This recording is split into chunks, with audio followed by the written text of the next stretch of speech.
This is black news. So Trump's VP, Mike Pence, refuses to pardon exonerated black man.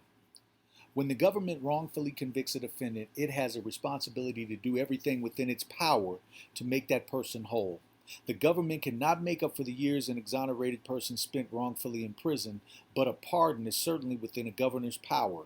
It is therefore mind-boggling that the man presidential hopeful Donald Trump tapped to be his vice president, Mike Pence, has been blocking an innocent man's pardon for 2 years.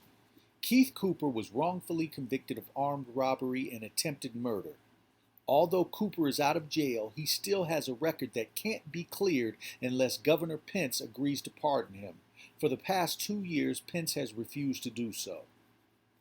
I'm tired of people judging me by that conviction, that Department of Corrections number. That's not who I am, Cooper told BuzzFeed. Man, I know that better than my own Social Security number.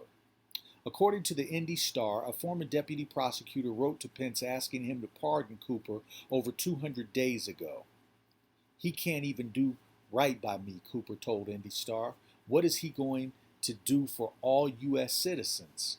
Cooper was charged after a robbery occurred in the apartment he shared with his ex-wife and 3 kids. The victims, Michael Kirshner, and his mother, Nona Canel, both identified Cooper at trial. One of the robbers shot Kirshner.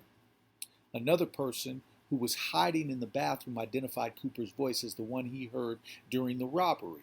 Cooper and co-defendant Christopher Parrish were both charged. A hat fell from the shooter's head during the crime, but Cooper's defense attorney agreed that the hat would not be used as evidence during the trial. Also, a man who shared a cell with Cooper, Deborah Coleman, testified that Cooper had admitted to the crime. DNA from the hat exonerated Cooper from being the shooter. The court dropped the attempted murder charge but still sentenced Cooper to 40 years over the 1996 armed robbery.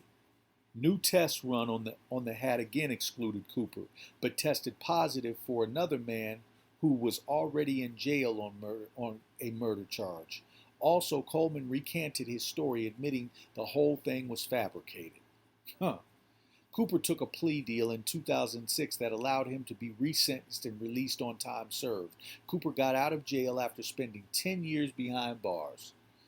Both Kirshner and Cannell gave videotape statements in 2008 admitting that they misidentified Cooper.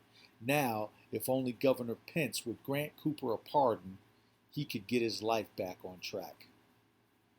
And this was